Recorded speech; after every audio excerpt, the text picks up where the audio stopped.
Well, good afternoon, everyone. I'm Dean Zimmerly. I'm the managing partner of Gislason & Hunter, the presenting sponsor for this luncheon with President Neel Kashkari.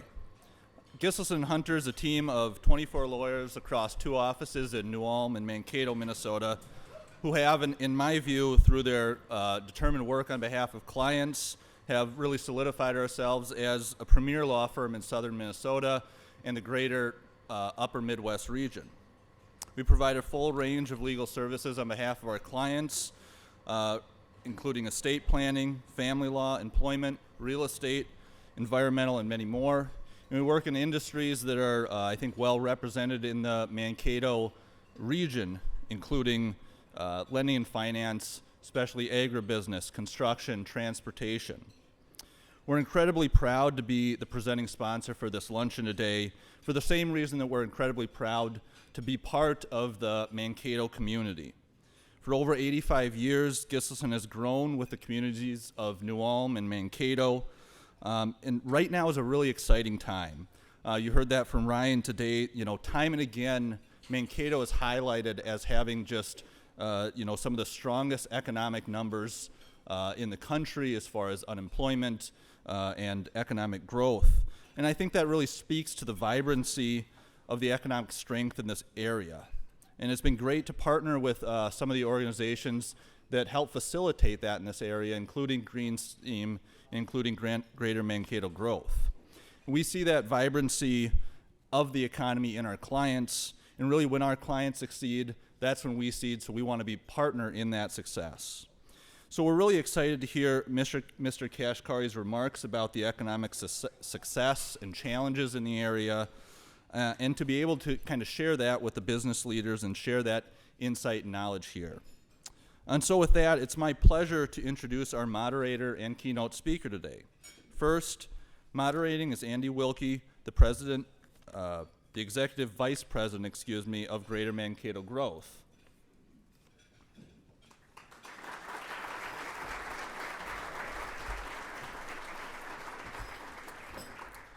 And our keynote speaker today is Mr. Neel Kashkari. So before he makes his way to the stage, I just want to share a little about him.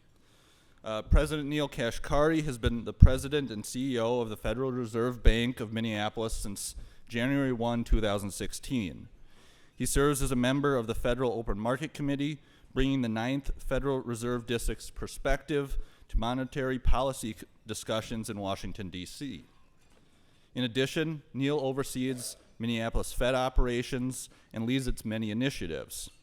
He was instrumental in establishing the Opportunity and Inclusive Growth Institute, whose mission is to ensure that world-class research helps to improve the economic well-being of all Americans.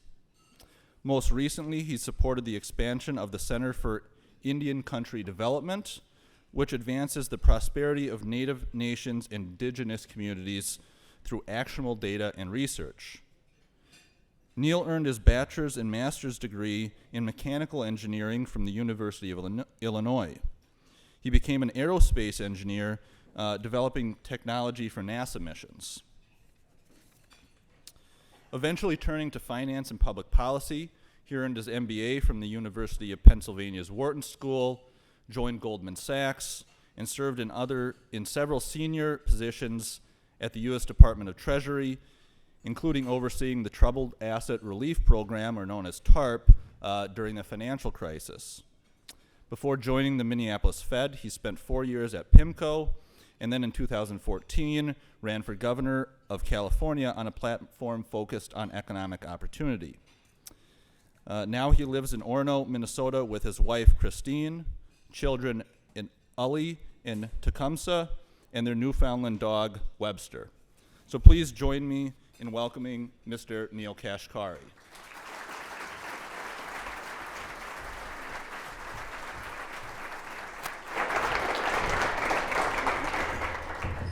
Thank you, Dean. I very much appreciate that, and I'm really glad that my introduction was significantly shorter than President Kashkari's.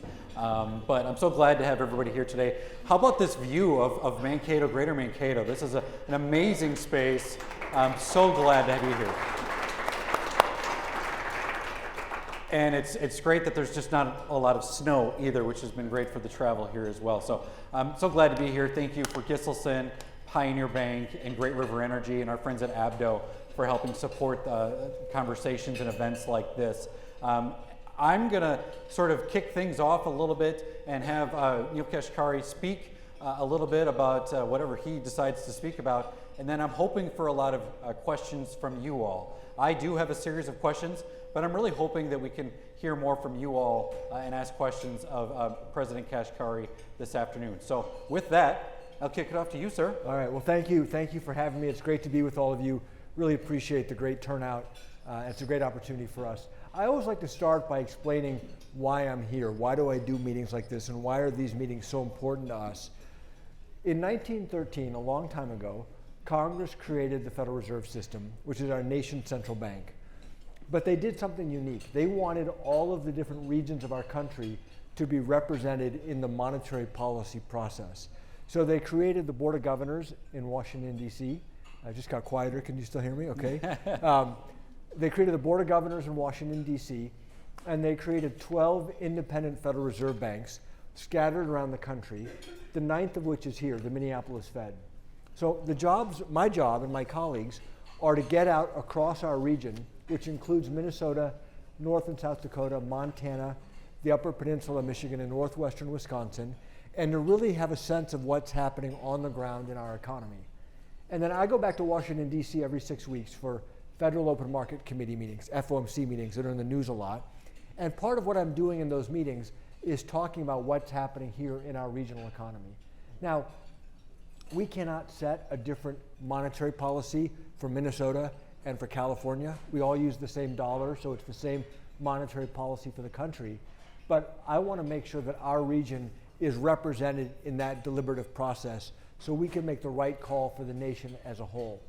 So meetings like this are great for me because it gives me a chance to hear directly from businesses, from workers, from labor leaders, from civic leaders about what's happening here on the ground.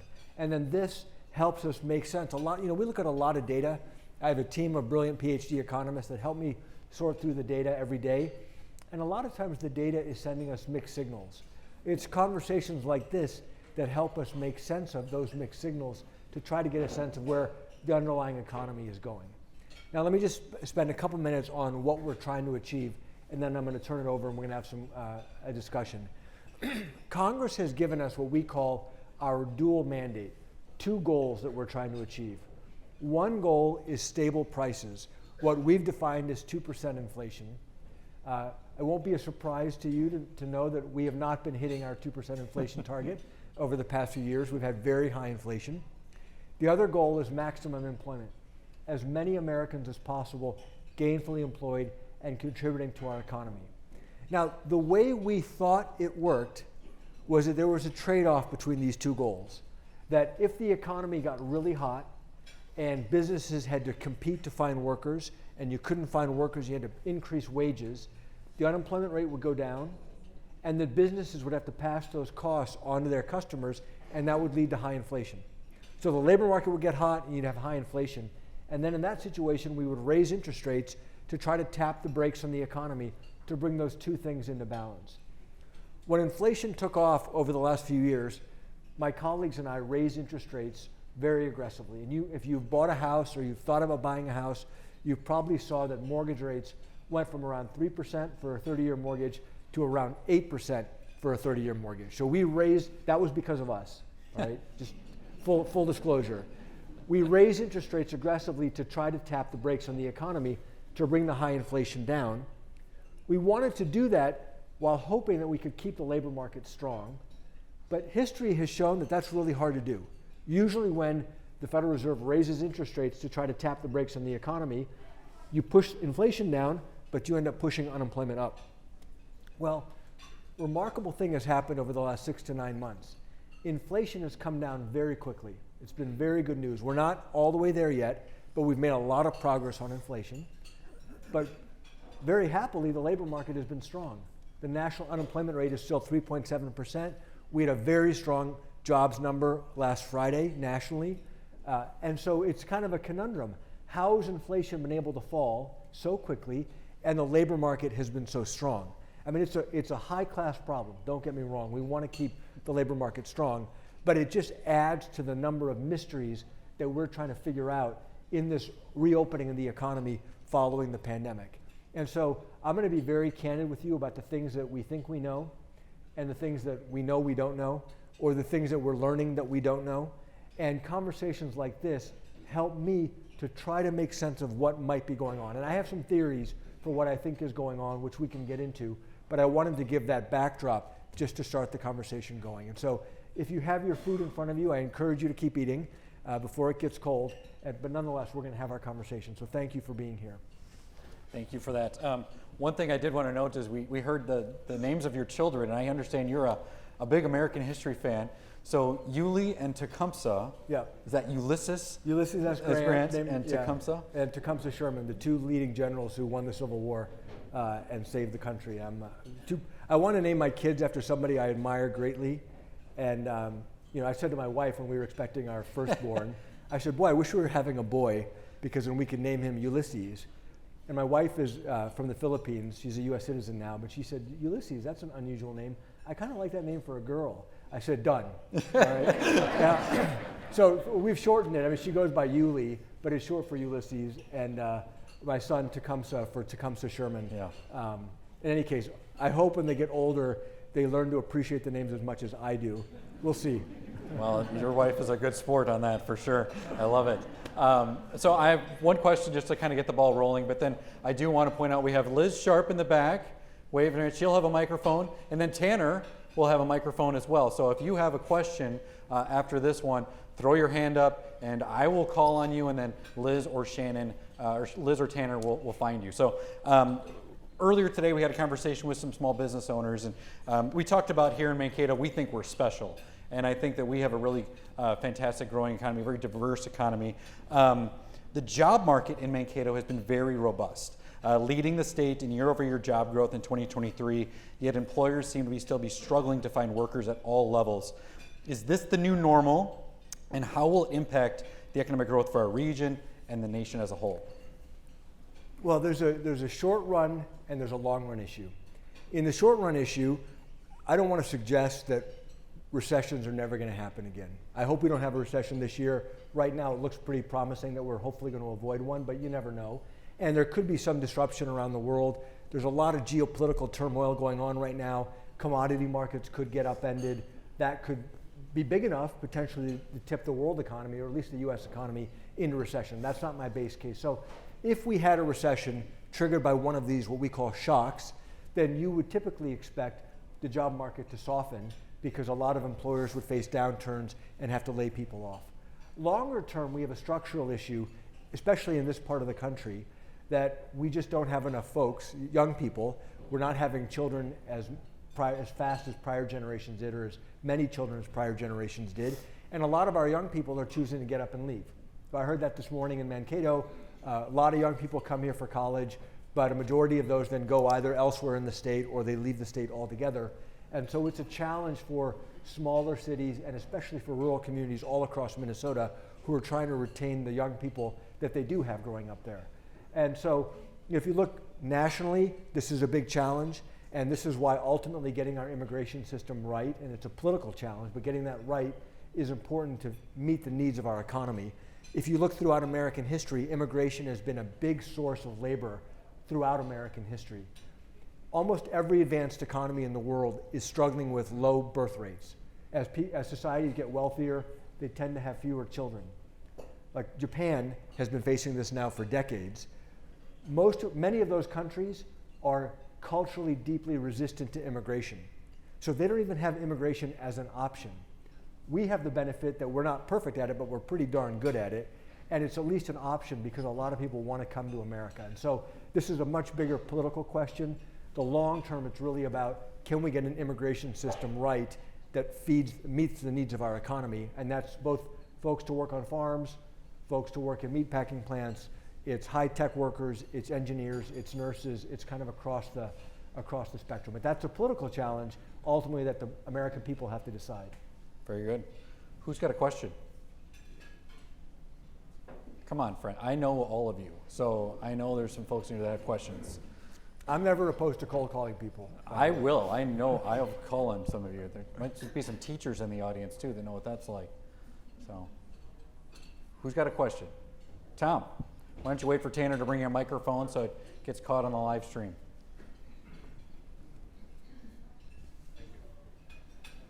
Good afternoon. Tom Lambert. I'm with Great River Energy Utility Company here in Minnesota.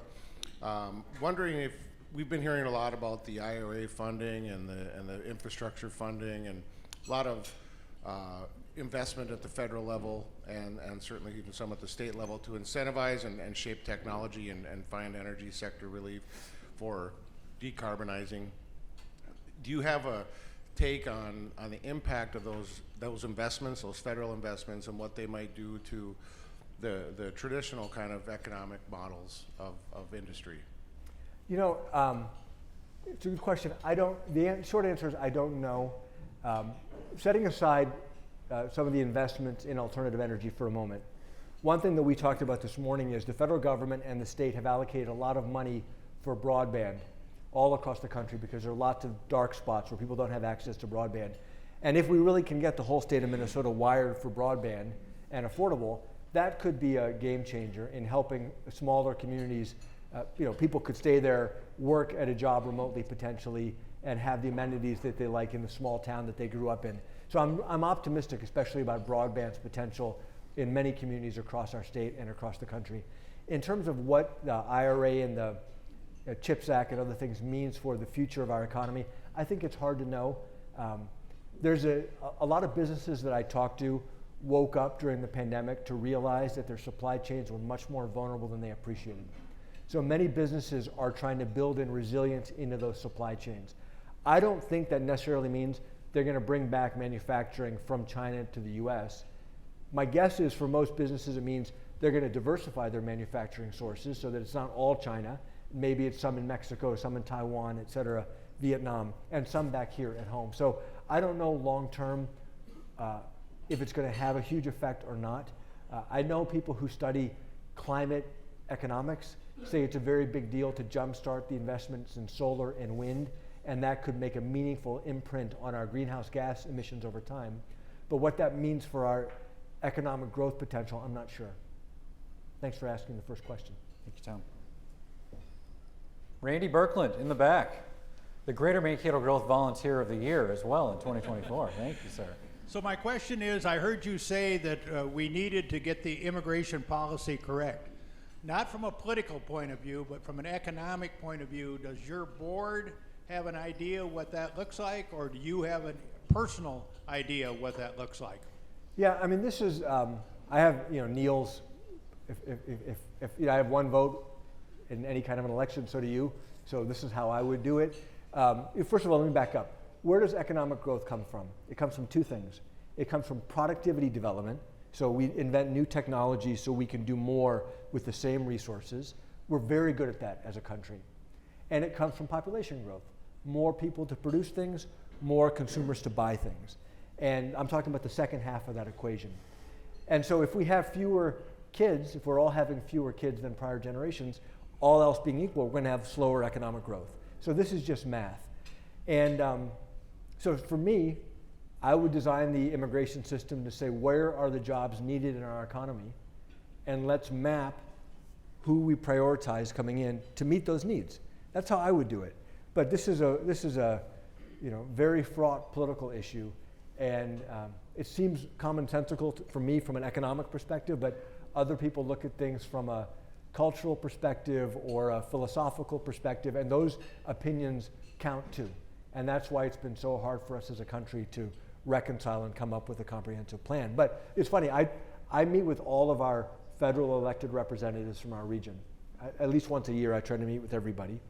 And Republican or Democrat, it doesn't matter, they all understand this. Like they all get this, they hear it from their constituents, how important the worker shortage is facing their local economies. And so I say to them, the folks I talk to on the other side of the aisle say the same thing. Why can't you all get together and figure it out? And it's tough. Anna Thill. Hi, I'm Anna with Excel Energy. two questions for you. One, not to get political, but I'm just kind of curious if you and your colleagues, when you get together, build out scenarios based on we have an election coming up with maybe a new president, maybe not, but do you build out scenarios and what happens if there's a swing there? And you don't have to tell me what those are. And the second one being, without scaring the crap out of us, what keeps you up at night?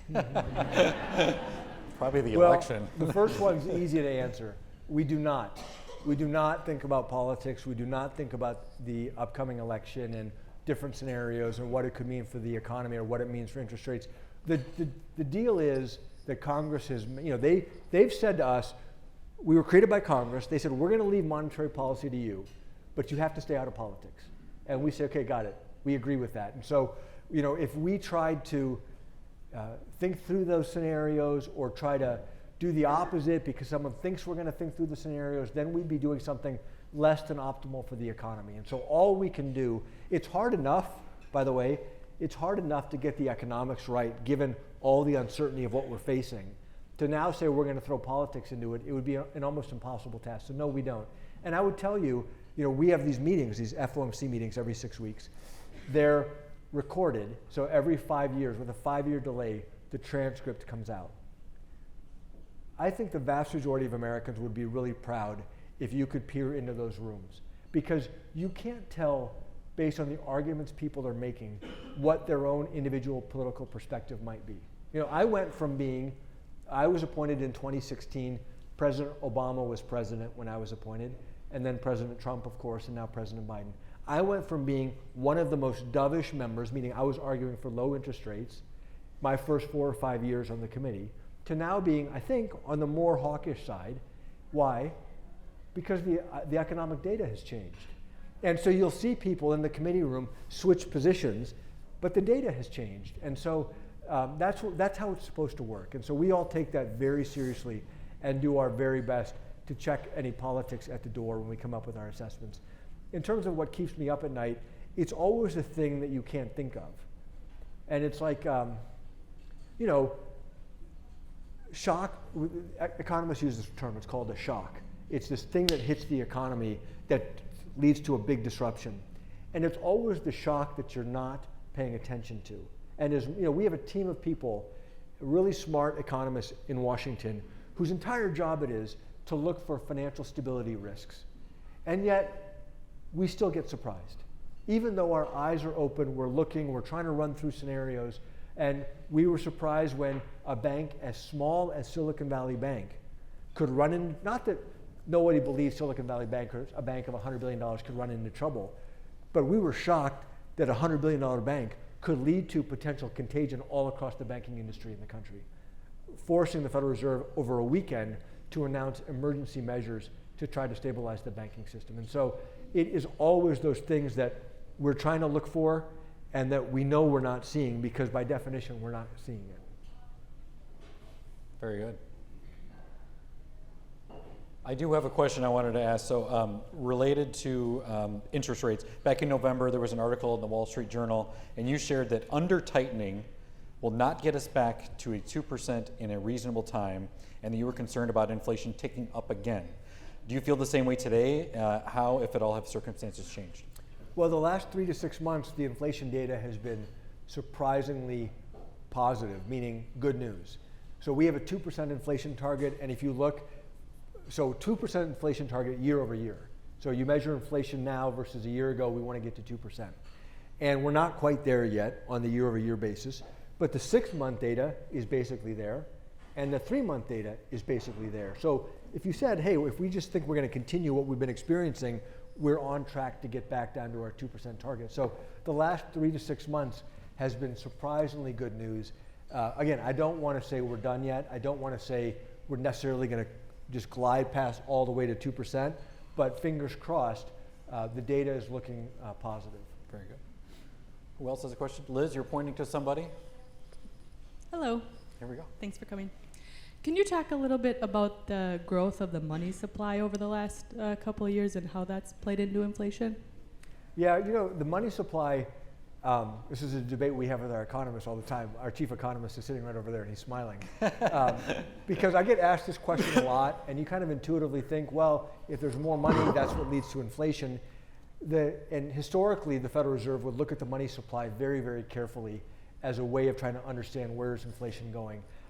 It's gotten complicated where the definition of what counts as money has actually, with technology, with mobile accounts that you could move money between accounts very quickly, the definitions have gotten a little bit fuzzier. So we know over the very long term, the money supply has a critical role to play in setting inflation. But we also know that over the short run, the money supply does a lousy job of explaining the inflation that we're seeing. So instead of focusing on the money supply right now, we're very focused on, at least I'm very focused on, what's actually happening to inflation and what's happening to the key components of inflation. So we look at goods inflation, we look at housing inflation, we look at services inflation to try to understand, how far back are we and how much further do we have to go? Related to that, you've been fairly outspoken skeptic about cryptocurrencies like Bitcoin. Can you explain your concern? Yeah, so I travel around and I do talks like this. I do a lot in universities. And inevitably in the university context, there are a number of students who want to ask me about Bitcoin. And I always ask them, has anybody in this room ever bought something with Bitcoin? Not bought Bitcoin, bought something using Bitcoin as a currency. I mean, a sandwich, a computer, a book, anything? Anybody ever bought anything using Bitcoin as a currency? No. I've never met somebody who's bought something using Bitcoin as a currency. So I always ask, what problem is this trying to solve? Well, first I heard, well, it's an inflation hedge. Well, then when we had this big inflation spike, I said, darn it, we're going to make these Bitcoin guys feel like they were right. But then it turned out Bitcoin was a terrible inflation hedge. When we raised interest rates, Bitcoin got crushed. It's just another risky asset. So if you want to spend your money buying Beanie Babies or Pez dispensers or Bitcoin, knock yourself out, okay? But it's now been 10 plus years and nobody has been able to articulate any actual utility in the real world other than an article of speculation. I'm not opposed to Beanie Babies. I'm not opposed to Pez dispensers. I am opposed to Americans taking their hard-earned money and being duped into investing in something and not realizing they're buying a Beanie Baby, thinking they're buying something else. I'll give you one little example. I've used this before. I said my wife is from the Philippines. One time we went to visit her family in the Philippines. We landed at customs at LAX. I was going through customs. I was tired. The customs officer said, "What do you do for a living?" And I said, "I work at the Federal Reserve." And he said, "Oh, do you know about Bitcoin?" And I said, "I know something." And he said, "My good buddy just took out a home equity loan to buy Bitcoin. Should I do that?" And I said, "You know, I'm not supposed to give investment advice, but do not do that unless you want to risk losing your home." So that's why I'm concerned about it. I have a lot of Beanie Boy babies at my house, and they've come in really handy with my kids because they love them now too. So, but once they're through with them, I'm in the market to get rid of them. So anybody wants them. So, other questions? Yes, sir. I have a question about the inverted yield curve. So I know for the past 2 years there's been kind of what's called the inverted yield curve, which means that long-term interest rates are, I believe, lower than the short-term interest rates, which has historically been a mark of recession or economic recession. It's been in this way the past several quarters, I just wanted to see if you had any commentary on that. Is that still being viewed as a traditional mark of recession, or what are your comments on the inverted yield curve? Yeah, so the gentleman is asking about, if you look at the US government borrows money from the public, and sometimes they borrow money on a very short basis for a few months, and sometimes they borrow money for 10 years or 20 years or beyond. And traditionally, if you're going to loan your money to the government, you want a higher return if they're going to lock your money up longer. So the interest rates go up over time that they borrow from. The yield curve is inverted, which means interest rates for the US government to borrow are very high right now, and they're lower in the future. And that in the past has been an indicator that a recession is likely going to come. And you're right, the yield curve has been inverted now for quite a while, and yet the recession, knock on wood, has not come. So what's going on? This goes to why, in my view, this partially goes to why inflation has come down so quickly. I think what's happening is, instead of the Federal Reserve having raised interest rates so much that we're pressing both feet on our brakes to slow down the economy. What I think is happening is we are pressing our feet on the brakes, but there's been a surge of supply into our economy. So what causes inflation to go up?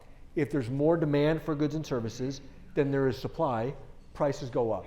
Well, over the past year or so, supply chains have mostly healed from the pandemic. The services economy has reopened, and a lot of workers have come off the sidelines, enabling our economy to produce a lot more goods and services.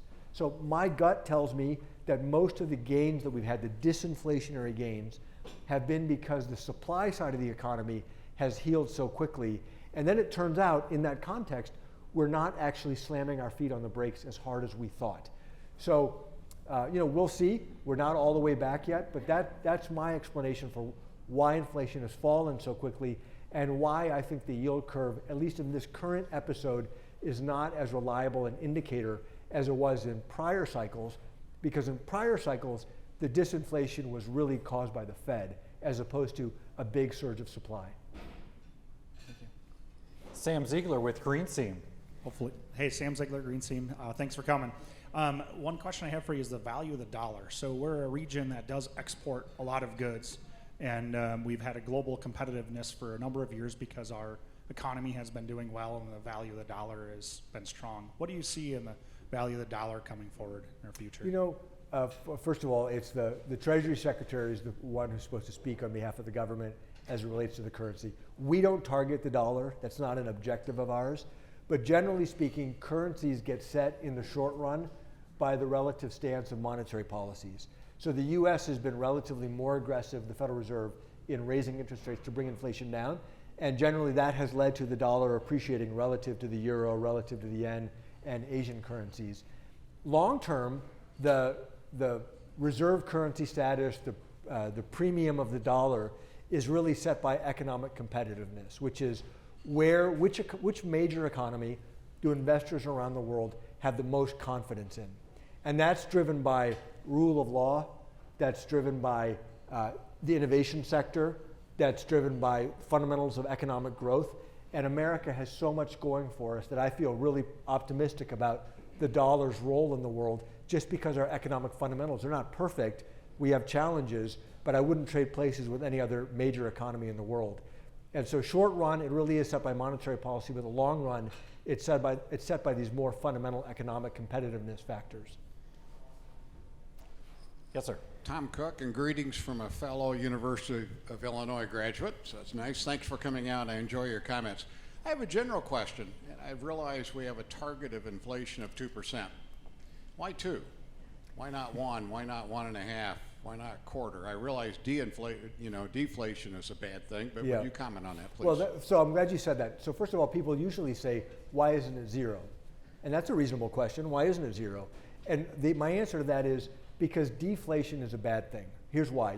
You go out, you get a loan, you buy a house, and if your home price is falling, your equity is getting wiped out, and your mortgage, which is fixed, is getting bigger and bigger and bigger relative to the size of your house. So we need to avoid deflation.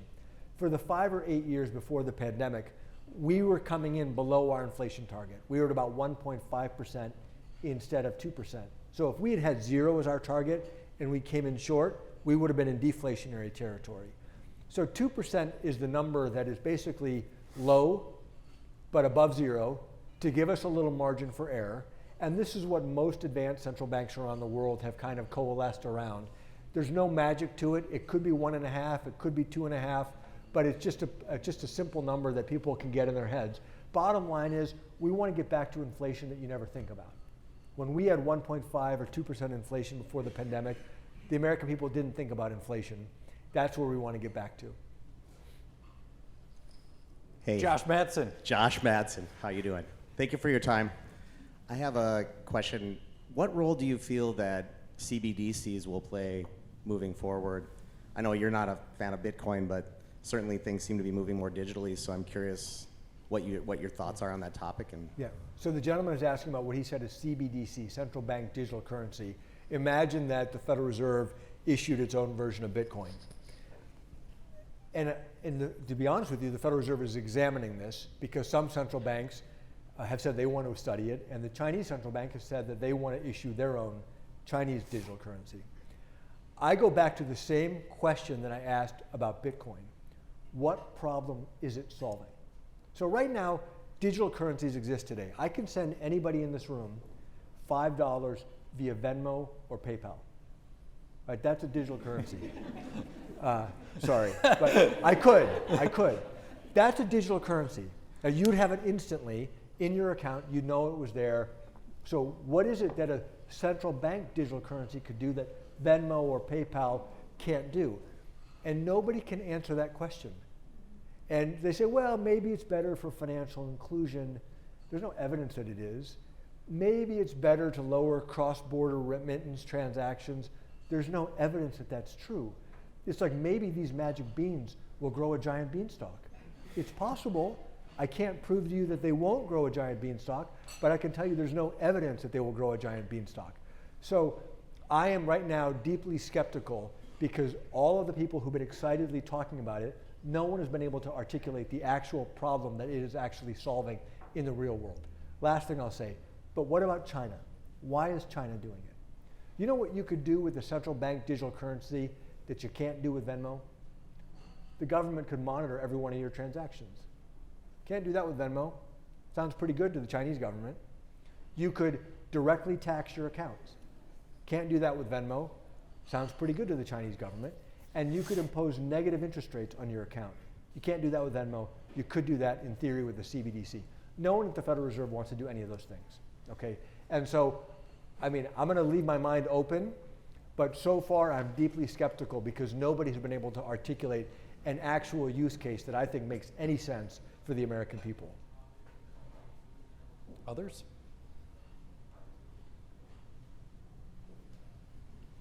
Pam DeMars with the Wow Zone. I just want to make a comment that we have a lot of banks here. And during the pandemic, if we hadn't had our community banks, it would have been really tough for us in business. So I just want to say thank you to the community banks because they are what got us through. My question is, are you protecting these community banks? Because that is a fear I have if the community banks go away. So thanks for your comment. I've heard your comment. I mean, it's a very genuine comment over and over and over again from communities all across our region. I mean, the number of businesses who told me, told my colleagues, that they had had long-standing customer relationships with giant national banks, and then when COVID hit and Congress rolled out the PPP money, they couldn't get their bank to pick up the phone, and they had to go down the street to the local community bank and open a new account, but that local community bank was able to help them apply for the PPP and get the funding. I've heard that over and over and over again. So I believe your comment. I know you're right about that. It is remarkable how community banks are able to step up. So community banks are under a lot of pressure, and regulators are trying to level the playing field within the bounds of what we can do between the big giant banks and the small banks. But there are a number of structural challenges that community banks face. One is, I talked about digital transactions. Like, banking is becoming more technology heavy every year. And that technology is expensive. And it's easier for a bigger bank to be able to afford the latest IT platform so you can have the mobile app that you want with the seamless interface. It is harder for small banks to be able to offer the latest technology. And I imagine those pressures are only going to continue to increase over time. Second issue is we saw when Silicon Valley Bank blew up that people were nervous about their money, nervous about whether or not the government was going to protect their accounts if their accounts were above the FDIC limit. And a lot of money started flowing into the big giant banks because people assumed that those banks were too big to fail. That's a huge challenge. There's a proposal out right now that the Federal Reserve and other regulators have to try to raise capital requirements on the biggest banks and level the playing field, but it continues to be a big regulatory challenge. Nobody is trying to layer more regulations on community banks. They're trying to level set things to try to level the playing field. But it is a real challenge if customers believe that the giant banks are going to be protected and the small and mid-sized banks may not be. The Minneapolis Fed and I have spoken out about this issue very loudly for the past 8 years. Most of our calls have fallen on deaf ears, to be honest with you. And so it's something we're going to continue to look at and work on, but it's a real challenge for our community banks. Others? Otherwise, I've got to ask my questions, and they're not near as interesting as yours. Okay. I'm going to ask, maybe switch gears a little bit, talk about your American history background and appreciation. Who is the most underappreciated character in American history? Well, I'm biased because I named my daughter after him, but Ulysses S. Grant is a remarkable, people have heard of Grant's tomb, right? The joke when you're growing up, who's buried in Grant's tomb. Other than that, most people don't know anything about Grant. Remarkable man who basically had failed in every aspect of his life as a businessman. He had a problem with alcoholism, but then when the Civil War broke out, he volunteered to go and try to lead men, and it turned out, boy, he could lead men in battle. And ultimately Lincoln found him and turned to him, and he was eventually in charge of the whole Union armies, 1 million plus men. And so remarkable figure who led the fight to win, to defeat the Confederates, keep the Union united, and end slavery. And then he obviously went on to become president as well. So if you're ever interested in learning about a figure from history, I fell into Grant, and I just couldn't believe how this guy was largely overlooked in modern American history. We do have a question back there. Alec Pfeffer. President Kashkari, thanks for joining us. My question to you is how much harder is fiscal policy making your guys' job on the monetary side? If I were to diagnose why the high inflation came, it's a confluence of a bunch of factors. One is, yes, there was a lot of fiscal stimulus and a lot of monetary stimulus hitting the economy when COVID was at full bloom. And that was a time when the services side of our economy was shut. So you had all this stimulus that had to just be channeled towards goods. So people's spending habits exploded in the goods economy, but the goods economy was where you also had the supply chain disruptions. And so it was a confluence of events, and then you had Russia invading Ukraine that drove commodity prices skyrocketing, which also hit the goods side of the economy as well. So all of that conspired to the very high inflation. With the benefit of hindsight, we were late in raising interest rates. With the benefit of hindsight, I think history will say, hey, the stimulus ended up being bigger than it was needed. But I also give some grace to the fiscal policymakers because, I was talking to some of the best health experts in the country about the pandemic, and the best health experts said it would be 5 to 10 years to develop effective COVID vaccines, if ever. And by a miracle of science, we had multiple highly effective vaccines within a year, which then shortened the duration of the pandemic. And so when I look at what Congress was doing, when they were sizing their stimulus, they were sizing it based on what it seemed was likely for the course of the pandemic. And then it ended up that we could reopen the economy more quickly. And so, I give some grace that people were doing their best, making their best call, given the uncertainty that we faced at the time. But I think it was a confluence of those events that caused the high inflation. And now, as those things are unwinding, you're seeing inflation fall back down quite rapidly. Others? I'm going to pick on Patrick Baker. So I didn't get a chance to acknowledge him, but he is a school board member here, and we acknowledge all of our public officials. So talk about the school district and efforts related to making sure that Mankato is set up for the future with our young people. Well, thanks, Andy. I thought I would sit in the back here and just cruise on by, but no, I think a couple challenges our school district is facing, right? One is the demographic shifts are hitting schools first because people are having less kids. And inevitably, less children means less money. And so we're grappling with that as a school district. But the other piece that we're trying to pivot now to is your point exactly about talent and how talent is everything, how talent will fuel economies, right? And so when we look at our schools and how we talk about where we can improve, the amount of exposure that we can get our kids to businesses and get them in our community and get them a pathway to employment here versus somewhere else is a strong interest of me for sure, and I think our board and our district leadership. And so to the extent that you have any good examples or advice or perspective for folks that are trying to design an education model for the next 25 years and change a model that really hasn't changed much since the Puritans came over and gave it to us, we're all for it. But I have a strong interest in having our kids here and kind of locking the key and not letting them leave. And given a free market, we can't quite do that, but as much exposure to our businesses as we can. So do me a favor, really keep the microphone for a second. I want to follow up with a question before I answer your Yes. question, which is earlier today I heard that the Mankato population is growing, that there's a lot of construction going on, especially of multifamily. That Yes. led me to believe, to assume, that your school-age population would also be growing, but it sounds like that's not the case. So it has stabilized. Part of this is hard to know how much of this was COVID and the explosion of other education options that sort of came to the fore, whether that be online or private schools or whatever. And part of this is trying to really get a grasp on demographics, right?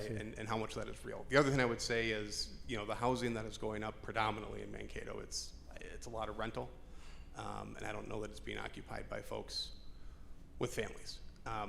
Because we are doing that same math in our head of like, God, there's housing everywhere, but these folks aren't showing up in our school district.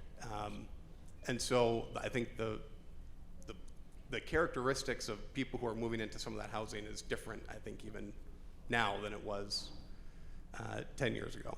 Got it. And I'm sure there's housing builders in the room here somewhere that can give me more context. But we do see a lot of housing, and I am optimistic that it's going to give us some, and we are certainly, as a growing regional economy, better positioned than most who are actively losing population, but the kids just aren't there in the same numbers. Got it, thank you. So to your second question, or your second point, this is a challenge that smaller cities all around our region are facing.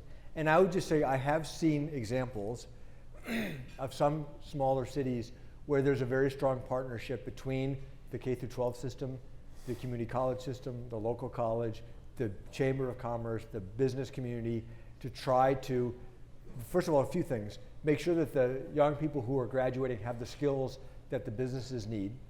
Second of all, make investments in local amenities so that maybe somebody goes away to college, but then when they start to have a family, they want to go back to the town that they grew up in, and it's a high quality of life. And again, I think that broadband, to the extent that there's more work, remote work, and broadband is widespread, I think it adds a new dimension of opportunity. People can be entrepreneurs here. They don't necessarily need to be in the Twin Cities, et cetera, ship their products and services around the world. So it's a tough challenge. I'm not dismissing it at all, but it sounds to me like you're working on the right things to try to get this partnership to make this as an attractive place as possible for folks to raise their families. Very good. Others? Liz, did you have someone that? Oh, back there. And then we'll get to you, Jay. Good afternoon, Marcus Heplin. I'm a small business owner, real estate investor. Just kind of curious on talking a lot about consumerism, and I think being in a regional community like this, we have a lot of median household income that's a lot lower than traditional major metropolitan areas. How do you look at the health of that average consumer when you look at with interest rates and whether they're rising or lowering? There's always a lag effect to that. And with price levels still creeping up because inflation's still going up, but the rate is coming down, what do you look at when you forecast that as far as what the consumer health is going to be? And when we look at like an economy where 65% of our spending in GDP is based on consumerism, how do we look at the health of that consumer outside of a major metropolitan area? Yeah. Thanks. So we pay a lot of attention on this. When the pandemic hit, and there was two things happened. I mean, a bunch of things happened. A lot of stimulus, various stimulus checks, whether it's PPP money or it was direct checks to people or unemployment benefits, and people couldn't spend money on services because the services economy was shut. In a sense, people had forced savings.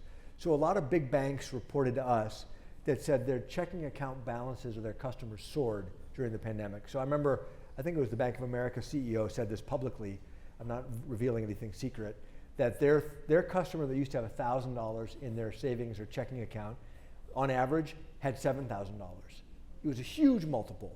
And the customer that had $10,000 had $30,000. Not as big a multiple, but still a big multiple. And the one that had $500 had $5,000. So generally the lower income customers had more savings relative than higher income customers.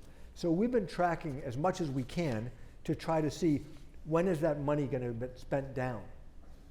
And it is being spent down much slower than I would have guessed. So for example, consumer spending, you said, is 65 or 70% of the economy, so it's really important. Month after month, quarter after quarter, the consumer spending numbers keep surprising us at how resilient the American consumer has been. Now, it's not all good news. We also track delinquencies, so if we look at credit card delinquencies and auto loan delinquencies, they are creeping up. They're back above roughly pre-pandemic levels, so the trajectory is concerning, but the level itself is not that concerning yet.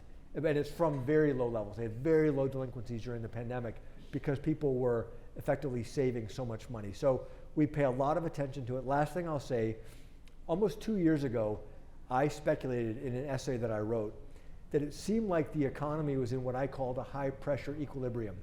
What I meant by that was people were earning more money, they were spending more money, and that kept the economy turning. And then they were earning more money, and they were spending more money, and they were not having to fund that consumption out of their savings. That's not 100% true. There's definitely some evidence that they're spending down their savings, but it's being spent down more slowly than I would have guessed, given what's happened to inflation and what's happened to the broader economy. And so consumption has surprised us at how resilient it has been. We have time for one more question.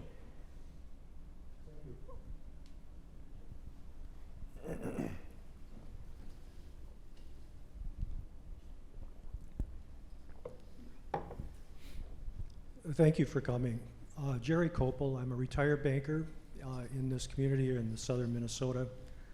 I'm hearing a lot of some discussion or concern among the regional or large bank CEOs about the sustainability and the ability to service the federal debt. Is the Fed having discussions about the level or sustainability of our national debt? And how concerned as citizens should we be in that regard as well?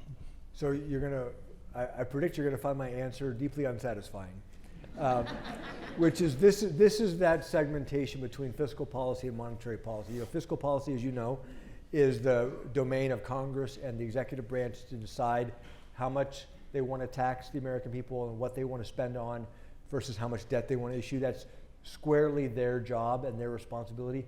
Our jobs are to keep inflation in check and to try to achieve maximum employment at the same time.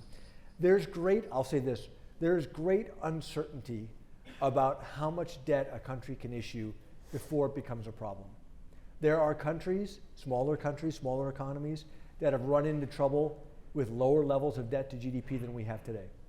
And yet you have Japan, which has something like twice as much debt to GDP, and they seem to be able to fund their spending just fine. Why is that? I've heard lots of explanations and lots of theories. There's a lot of uncertainty. I would say this, we do know over the long term that what's enacted in current law is unsustainable. If you just look at the Congressional Budget Office is this nonpartisan group of economists that works for Congress, and they forecast out what's in current law in Social Security and Medicare and Medicaid. Just based on demographics alone, those programs grow to the moon. We know that's impossible. Something has to change. Either somehow the demographics have to change, maybe by a big immigration influx, and or raising taxes or cutting benefits. Somehow that has to get reconciled. And again, that's not the Federal Reserve's job to try to manage that. It's really up to Congress and the executive branch. But in the short run, we know our job is. It's inflation and maximum employment. Very good. Any other closing comments? Well, I really appreciate it. Great discussion, lots of really thoughtful questions. Always enjoy getting out. I've been to Mankato multiple times. Always have fun visiting here and just really appreciate it. If you see things that you think are noteworthy, reach out to my colleagues and I at the Minneapolis Fed. We'd love to hear from you. And you know, overall, I think I get a sense from folks in Mankato is they feel pretty optimistic about the future. It's not all roses. You know, there's some challenges, but overall, I sense optimism, and that sounds pretty good to me. So thank you.